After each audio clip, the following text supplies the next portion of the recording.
ನಂಜನಗೂಡು ತಾಲೂಕಿನ ಹಳದಕೇರಿ ಮಾರ್ಗವಾಗಿ ದೇವರಸನಹಳ್ಳಿ, ಹೊಸೂರು, ಉಪ್ಪಿನಹಳ್ಳಿ ಮಾರ್ಗದ ರಸ್ತೆ ಸರಿಪಡಿಸುವಂತೆ ಗ್ರಾಮಸ್ಥರಿಂದ ಇಂದು ಪ್ರತಿಭಟನೆ ನಡೆಸಲಾಯಿತು. ರಸ್ತೆ ಸರಿಪಡಿಸುವಂತೆ ಒತ್ತಾಯಿಸಿ ಶ್ರೀಕಂಠೇಶ್ವರ ದೇವಸ್ಥಾನದಿಂದ ರಾಷ್ಟ್ರಪತಿ ರಸ್ತೆಯ ಮೂಲಕ ಲೋಕೋಪಯೋಗಿ ಇಲಾಖೆ ಕಚೇರಿವರೆಗೂ ಪಾದಯಾತ್ರೆ ಮಾಡಲಾಯಿತು. ಈ ಹಿಂದೆ ರಾಜ್ಯ ಸರ್ಕಾರ ರಸ್ತೆ ನಿರ್ಮಾಣಕ್ಕೆ 3 ಕೋಟಿ ಅನುದಾನ ಬಿಡುಗಡೆ ಮಾಡಿದರೂ ಲೋಕೋಪಯೋಗಿ ಅಧಿಕಾರಿಗಳ ನಿರ್ಲಕ್ಷ್ಯದಿಂದ ಬೇರೆ ಗ್ರಾಮದ ರಸ್ತೆಗೆ ಅನುದಾನ ಬಳಕೆ ಮಾಡಿಕೊಂಡಿದ್ದಾರೆ ಎಂದು ಪ್ರತಿಭಟನಾಕಾರರು ಆರೋಪಿಸಿದರು. ಚುನಾವಣೆ ವೇಳೆ ಶಾಸಕ ದರ್ಶನ್ ಧ್ರುವನಾರಾಯಣ್ ಗ್ರಾಮಕ್ಕೆ ಭೇಟಿ ನೀಡಿದ ಸಂದರ್ಭದಲ್ಲಿ ರಸ್ತೆಗಳನ್ನು ಸರಿಪಡಿಸುವ ಭರವಸೆ ನೀಡಿದ್ದರು.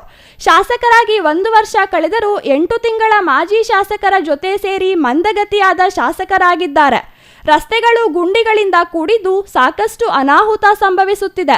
ಜನರು ಸಂಕಷ್ಟದಲ್ಲೇ ರಸ್ತೆಯಲ್ಲಿ ಓಡಾಡುವ ವಾತಾವರಣ ನಿರ್ಮಾಣವಾಗಿದೆ ಎಂದು ಆರೋಪಿಸಿದರು. ರಾಜ್ಯ ಸರ್ಕಾರ 5 ಗ್ಯಾರಂಟಿಗಳಿಗೆ ಹಣ ಬಿಡುಗಡೆ ಮಾಡುತ್ತಿದೆ. ಆದರೆ ರಸ್ತೆ ನಿರ್ಮಾಣ ಸೇರಿದಂತೆ ಇತರೆ ಕಾಮಗಾರಿಗಳಿಗೆ ಅನುದಾನ ಬಿಡುಗಡೆ ಮಾಡಲು ದುಡ್ಡಿಲ್ಲ.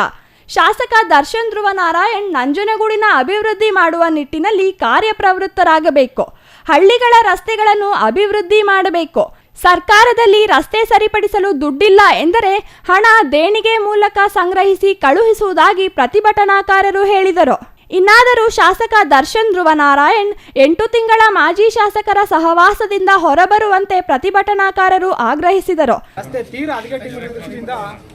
ಹಳ್ಳದಕೇರಿ ಮಾರ್ಗವಾಗಿ RP ರಸ್ತೆ ಮುಖಾಂತರ PW ಇಲಾಖೆಯಲ್ಲಿ ಬಂದು ನಾವೆಲ್ಲರೂ ಗ್ರಾಮಸ್ಥರುಗಳ ಸೇರಿ ಈ ದಿವಸ ಒಂದು ಪ್ರತಿಭಟನೆಯನ್ನು ಹಮ್ಮಿಕೊಂಡಿದ್ದೀವಿ. ಈ ಪ್ರತಿಭಟನೆ ಯಾಕೆ ಮಾಡ್ತಾ ಇದೀವಿ ಅಂತ ಹೇಳಿದ್ರೆ, ಕಳೆದ 20 ವರ್ಷಗಳಿಂದ ಸಹ ದೇವರಸನಹಳ್ಳಿ, ಉಪ್ಪಿನಹಳ್ಳಿ ಹಾಗೂ ಹೊಸೂರು, ಸಿಂಗಾರಿಪುರ, ಮಾಡಹಳ್ಳಿ ಗ್ರಾಮಗಳಿಗೆ ಡಾಂಬರೀಕರಣ ರಸ್ತೆ ಆಗದೇ ಇರೋ ದೃಷ್ಟಿಯಿಂದ ಸಾಕಷ್ಟು ಅನಾಹುತಗಳು ಸಂಭವಿಸಿವೆ. ಜನರು ಬಹಳ ಸಂಕಷ್ಟದಿಂದ ಓಡಾಡುವಂಥ ವಾತಾವರಣ ಸೃಷ್ಟಿಯಾಗಿದೆ. ಆ ರಸ್ತೆಯಲ್ಲಿ ಆಟೋಗಳು, 3 ಚಕ್ರ ಪ್ಯಾಸೆಂಜರ್ ಆಟೋಗಳು ಸಾಕಷ್ಟು ಓಡಾಡ್ತವೆ. ಅವಕ್ಕೆ ಸಾಕಷ್ಟು ಅನಾಹುತಗಳು ಸಂಭವಿಸಿದೆ, ಪ್ರಾಣಾಪಾಯಗಳು ಕೂಡ ಸಂಭವಿಸಿವೆ. ಹಾಗಾಗಿ ಸರ್ಕಾರ ಎಚ್ಚೆತ್ತಬೇಕು. ಮೂಲಭೂತ ಸೌಕರ್ಯಗಳಾದಂತಹ ನೀರು, ಕುಡಿಯುವ ನೀರು, ಮನೆ, ಚರಂಡಿ ವ್ಯವಸ್ಥೆ ಹಾಗೂ ರಸ್ತೆಯನ್ನು, ಸಾರಿಗೆಯನ್ನು ಕಲ್ಪಿಸ್ಕೊಡ್ಬೇಕಾದ್ದು ಸರ್ಕಾರದ ಕರ್ತವ್ಯ. ಆದರೆ ಸರ್ಕಾರ ಇದ್ರ ಬಗ್ಗೆ ನಿರ್ಲಕ್ಷ್ಯ ವಹಿಸಿರೋದಂತೂ ಬಹಳ ದೊಡ್ಡ ದುರಂತ. ಹಾಗಾಗಿ ನಾವು ಈ ದಿವಸ ದೇಣಿಗೆ ಪೆಟ್ಟಿಗೆ, ರಸ್ತೆ ಕಾಮಗಾರಿಗೆ ದೇಣಿಗೆ ಪೆಟ್ಟಿಗೆ ಅಂತಕ್ಕಂಥ ಒಂದು ಪೆಟ್ಟಿಗೆಯನ್ನು ತಯಾರು ಮಾಡಿ 4-5 ದಿವಸ ಇಲ್ಲೇ ಕೂರ್ತೀವಿ ನಾವು.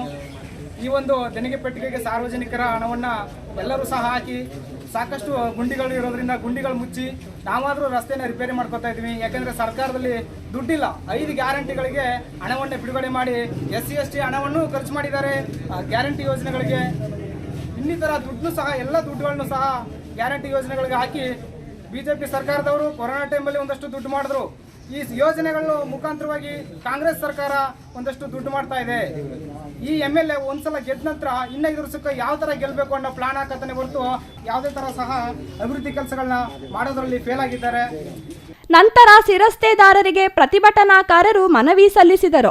ಇನ್ನು ಈ ಸಂದರ್ಭದಲ್ಲಿ ದೇವರಸನಹಳ್ಳಿ ಪೈಲ್ವಾನ್ ದೇವರಾಜ್, ಗ್ರಾಮ ಪಂಚಾಯಿತಿ ಸದಸ್ಯ ಮಹದೇವ್, ವೆಂಕಟೇಶ್, ಗೋವರ್ಧನ್, ಮಂಜುನಾಥ್, ಉಪ್ಪಿನಹಳ್ಳಿ ಮಹದೇವಸ್ವಾಮಿ, ಮಾಡರಹಳ್ಳಿ ರವಿ, ಮಲ್ಲೇಶ್ ಮತ್ತಿತರರು ಹಾಜರಿದ್ದರು. Kumar, CTV news, Nanjangud.